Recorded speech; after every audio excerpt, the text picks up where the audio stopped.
నా చిన్నప్పుడు మా అమ్మమ్మ పొలంకి వెళ్ళేదనమాట. అంటే వరి పొలం ఉండేది మాకు. పొలంకి వెళ్ళి వచ్చేటప్పుడు ఆ పొలం గట్ల మీద ఈ పొన్నగంటి ఆకు ఉంటే తీసుకొని వచ్చేవాళ్ళనమాట. తీసుకొని వచ్చి తాలింపు చేస్తూ ఉండేది.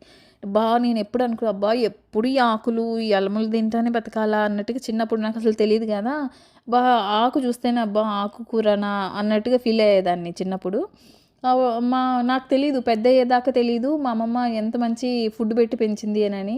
నిజంగా ఆ కాలంలో మనకు ఎక్కడ పడితే అక్కడ మంచి ఆకుకూరలు దొరికేవి.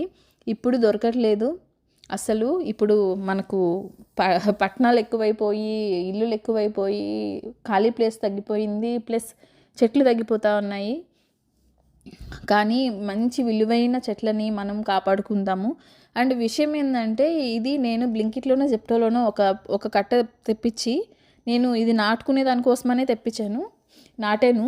మిద్ది పైన అంటే టెర్రస్ మీద ఒక 2 గ్రో బ్యాగ్స్‌లో అండ్ ఒక కుండీలో నాటాను.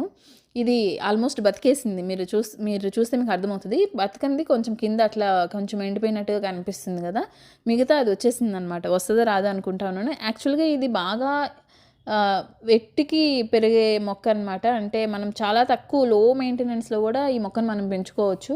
మీరు చిన్న గ్రో బ్యాగుల్లో ఈవెన్ గోతాల బస్తాల్లో గూడా వేసుకోవచ్చు హ్యాపీగా. కొంచెం మట్టి తెచ్చుకొని వేసుకొని దానిలో గుచ్చేసినా అది వచ్చేస్తది. సో, ఇది పోయిన కంటి చూపుని మనకు తిరిగి తెచ్చే కూర. ఇది పోయిన కంటి కూరనో ఏదో సంథింగ్ అంటారంట.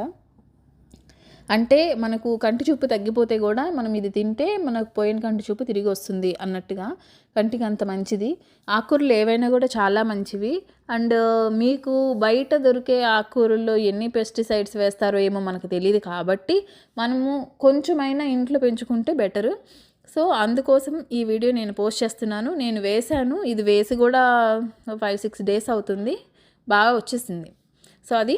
అండ్ ఇంకా ఈ ఆకులో మీరు నానబెట్టిన శనగపప్పు గానీ, లేదా నానబెట్టిన అదేంది పెసరపప్పు గానీ వేసుకొని చేసుకున్న తాలింపులాగా సూపర్ ఉంటుంది. లేదా మనం కందిపప్పు పప్పుచారు చేసుకుంటుంటాం గదా!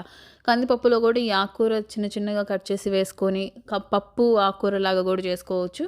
సో, రకరకాలుగా చేసుకోవచ్చు. తాలింపు చేసుకోవచ్చు, ఆకుకూర చేసుకోవచ్చు. మీకు కొద్దిగా ఒక గుప్పెడు అట్లా కట్ట తీసుకొని, దానికి చిన్న చిన్నగా కట్ చేసుకొని, కొంచెం ఆయిల్‌లో వేపి దానిలో ఒక గుడ్డు కొట్టి పోసుకున్న సూపర్ ఉంటుంది టేస్ట్ అనమాట.